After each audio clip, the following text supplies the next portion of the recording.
Ok les gars, c'est Ludo. Aujourd'hui, on se retrouve enfin pour la première vidéo de la chaîne. Une chaîne qui va parler principalement de manga, ou en tout cas de tout ce qui entoure l'univers des mangas. D'où le setup avec une petite mangatech, un petit mur... Un mur en briques. C'est un mur en briques. Bon, avant de commencer, petit incident. D'où ma gestuelle qui va pas forcément être superbe pendant cette vidéo. Mais hier, je suis parti en soirée et je sais pas, mon épaule, je pense qu'elle est restée là-bas. Parce qu'encore l'épaule gauche, ça va, tu vois. Mais alors l'épaule droite, frérot, là, ça va? Enfin bref, aujourd'hui on va s'attaquer à une œuvre qui connaît un succès monstre actuellement, vraiment un succès colossal. Vous l'avez vu dans le titre et dans la miniature, on va parler de Solo Leveling. Bon, avant de rentrer dans le vif du sujet, je préfère prévenir à l'avance, je pense que je vais écorcher pas mal de noms, tu vois. Parce qu'encore le japonais, ça va, mais alors le coréen... 대통령. Oh putain, merde quoi, il raconte quoi lui? Mais du coup, depuis tout à l'heure, je répète le mot manga. Et là, vous allez me dire, le mec, il est complètement du père, c'est sa première vidéo, et il nous parle d'un manga alors que c'est un manhwa. Mais ouais, les gars, c'est un manhwa. Et qu'est-ce que c'est un manhwa? Explication. Alors tout d'abord, faut savoir que le manhwa c'est pas japonais mais bien coréen. Et comme c'est pas le thème principal de la vidéo, on va le définir grossièrement comme étant l'équivalent du manga en Corée. Bien qu'il y ait toute une histoire culturelle derrière tout ça, mais bon, c'est un peu trop long. Donc en gros, on a manga au Japon, manhwa en Corée, manhwa avec un U en Chine et manfra ou franga en France. Bon, hormis les noms qui ressemblent à des partis politiques qui obtiennent 4 votes aux élections, faut pas se fier aux apparences, il y en a des très très bons. Je pense forcément à Radiant, mais il y a aussi City Hall ou encore Dreamland, tu vois, il y en a plein. Mais le pire dans tout ça, c'est que Solo Leveling, c'est pas vraiment un manhwa, c'est un webtoon. Et un webtoon, tout simplement, c'est un manhwa qui est mis en ligne et qui se lit verticalement. Donc ça change quand même pas mal l'approche de lecture, c'est cool, ça change. Et honnêtement, c'est, je trouve, novateur. Mais le pire du pire, c'est qu'à la base, Solo Leveling, c'est pas vraiment un webtoon, c'est un light novel. Et c'est un light novel de Chugong. Car oui, en fait en Corée, il y a beaucoup de webtoons qui sont vraiment connus, qui sont adaptés pour la plupart de light novel. En fait, c'est des séries de romans qui ont été choisis pour être adaptés en webtoon en fonction donc de sa popularité. Parce que bon, tu vas pas faire un webtoon sur un light novel qui est dégueulasse, tu vois, ça a pas de sens. Mais nous, ce qui nous intéresse aujourd'hui, c'est Solo Leveling. Et Solo Leveling, ça raconte quoi exactement? C'est parti! Donc on se retrouve sur Terre à une époque similaire à la nôtre, sauf qu'il y a quelques années, vu comment c'est parti, je pense que ça a dû se passer en 2020, il y a des portails qui sont apparus avec à l'intérieur des donjons blindés de monstres en tout genre. À première vue c'est plutôt inquiétant, sauf qu'au même moment, il y a eu un éveil à l'échelle mondiale et certaines personnes ont donc obtenu des compétences voire même des pouvoirs qui leur permettent de rivaliser avec ces monstres. Heureux hasard, je ne sais pas. En tout cas, ces humains-là sont appelés des chasseurs et leur rôle est donc non de chasser, mais de rentrer dans ces donjons, se battre avec les monstres et détruire le boss avant de faire disparaître le portail. Ces chasseurs sont classés par rang de E à S, E étant le rang le plus bas, S le plus haut, entre guillemets. Ils agissent donc en guildes qui au passage elles aussi sont classées pour permettre de travailler de manière optimale et d'amasser de l'argent. Car oui, quand tu fais des donjons, tu gagnes des ressources et donc de l'argent. Donc là tu te dis ok, super stylé, sauf que nous on va suivre l'aventure de... Attention, Sung Jin Woo. Oh, un sud-coréen de rang E, et les rangs E, comme vous l'aurez compris, bah c'est pas des chasseurs, hein. Ils sont nuls, ils sont éclatés, ils sont respectés par absolument personne. Ils entrent dans un donjon, bon bah s'ils en sortent, tant mieux, mais sinon bah écoute, tant pis, hein, ça dégage. Et le pire là-dedans, c'est que Sung, il est considéré comme le plus nul, le pire des rangs E. Bref, c'est une merde, mais avec un bon fond, tu vois, car il fait tout ça pour amasser un peu d'argent et aider sa mère malade. Ah, mais c'est trop mignon. Ouais, mais il est quand même super nul. Et un jour, alors qu'il fait un raid de rang équivalent à son niveau, il se retrouve piégé dans un donjon de niveau beaucoup plus élevé. Genre beaucoup trop élevé. Quasiment tout le monde meurt, bref, c'est un merdier sans nom, sauf que par miracle, il arrive à survivre. Et donc, il arrive à survivre, et en plus de ça, il va se réveiller un dimanche matin avec une compétence assez inédite pour un isekai. Il va se retrouver avec un écran devant la gueule qui va lui donner des missions qu'il va devoir accomplir. Car ces missions, elles vont lui permettre de gagner en expérience et donc en puissance. Donc vous l'aurez compris, on peut appeler cette compétence MMORPG, il n'y a pas de doute. Enfin bref, on va suivre notre héros dans son ascension à travers tout type de danger, tout type de retournement de situation. Oui, mais non. Bon là normalement tu sens que je vais pas dire forcément que du bien de l'œuvre, tu vois. Mais reste assis, t'inquiète, on va en débattre, on va parler, on va discuter. Parce que la question qu'on se pose principalement, c'est qu'est-ce que j'ai pensé de Solo Leveling, tu vois, normal. Et je suppose que vous voulez mon avis de haut critiqueur autoproclamé des mangas dans le monde entier. Non? Bah forcément, j'aime bien, mais... il y a des choses dont on doit discuter. Alors oui, L'œuvre en soi, elle est vraiment très bien, elle est cool à lire, mais il y a beaucoup de choses qui font que c'est pas forcément si bien que tout ce qu'on vous a dit dessus.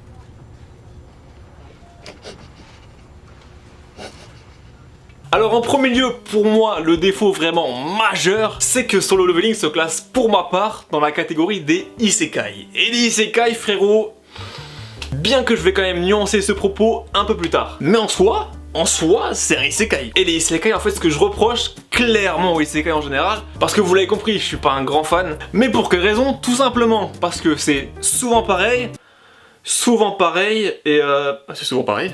En fait, ce que j'aime pas, c'est que t'as énormément de potentiel dans cette catégorie. Sauf qu'à chaque fois, c'est la même chose. On retrouve à 99% un monde de MMORPG. Ce qui de base est une bonne idée, mais si tu le fais une fois, deux fois, trois fois, tout le temps, non! No!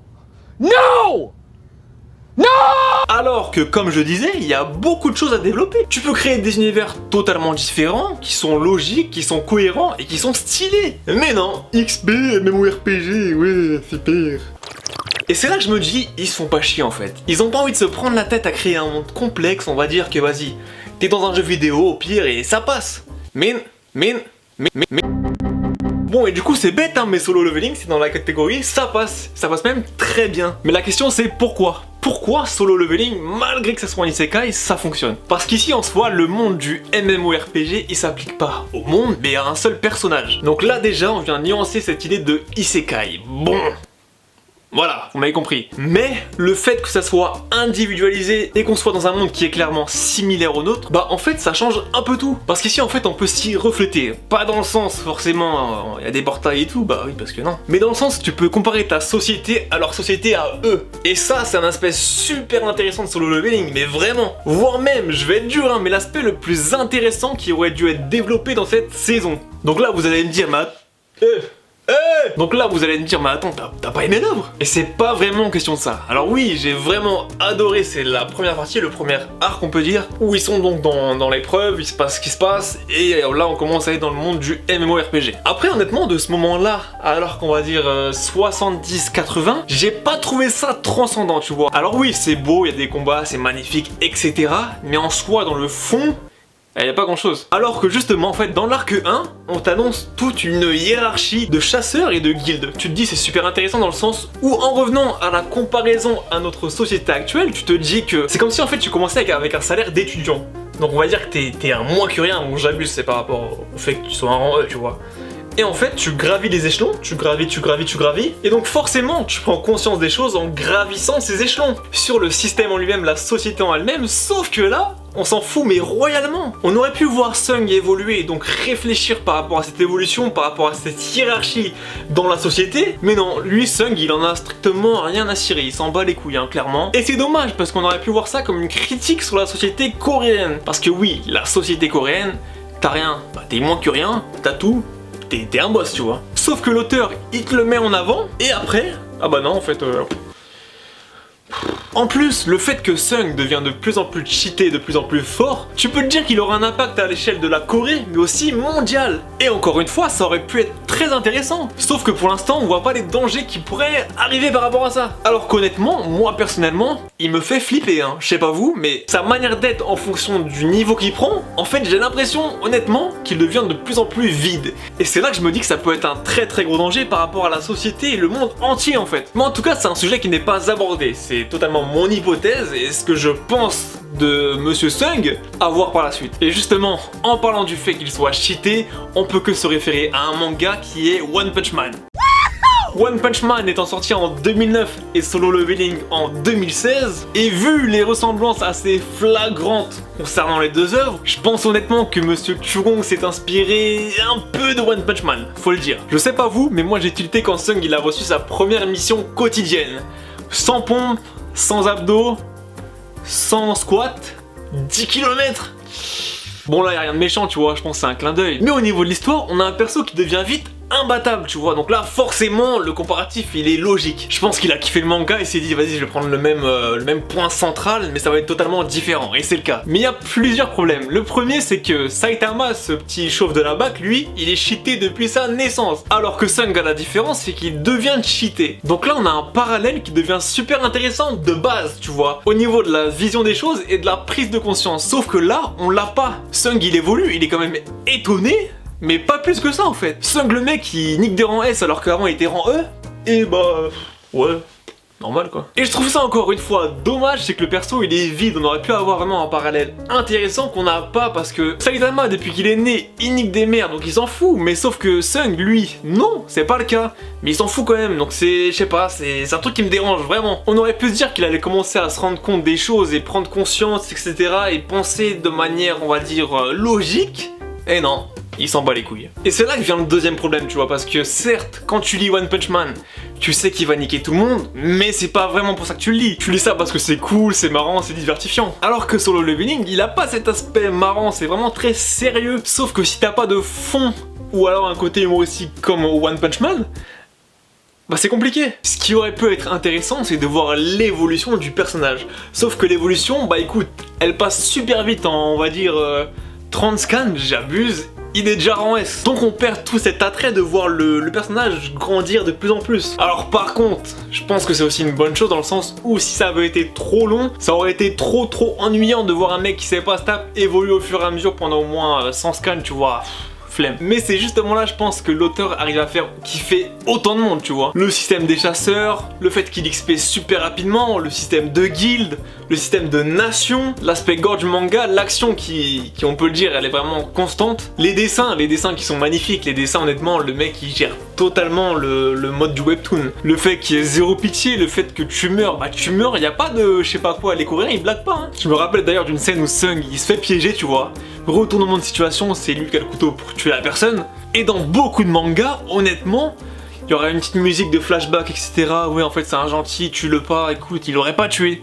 Là, non, on s'en bat les couilles, chut, ça dégage. Et ça, c'est kiffant, il y a zéro pitié, c'est bon, il y a pas trop de blabla, tu tues la personne, c'est fini. Bon, forcément, les dessins, ils sont magnifiques. Honnêtement, tu peux te dire que ouais, le webtoon, c'est parce que c'est en couleur, c'est beau. Il y a beaucoup de webtoons qui sont pas de cette qualité, hein. Là, le mec, il est juste super chaud. Et niveau des combats, au niveau de la verticalité, il la maîtrise totalement, ça te fait des planches de dingue. J'ai passé des fois, honnêtement, 2 minutes à regarder une planche, les détails aux fonctions du combat, etc. C'est magnifique. Et c'est là, honnêtement, que si c'est adapté en animé, ça va être très compliqué, hein. Parce que le studio qui va être en tâche de faire ça, ouh là là, ouh, la pression frérot pour faire un animé de cette qualité, parce qu'il faut une qualité supérieure ou égale au webtoon. Et honnêtement les gars, bonne chance parce que ça va être super compliqué. Enfin bref, la question finale c'est est-ce que je te conseille Solo Leveling? Oui, bien évidemment que oui, j'ai kiffé, je kiffe. Mais est-ce que je te mettrai un couteau sous la gorge pour t'inciter à le lire? Bien sûr que non. Vous allez me dire du coup tu trouves ça nul, mais non. C'est juste que par exemple si tu me dis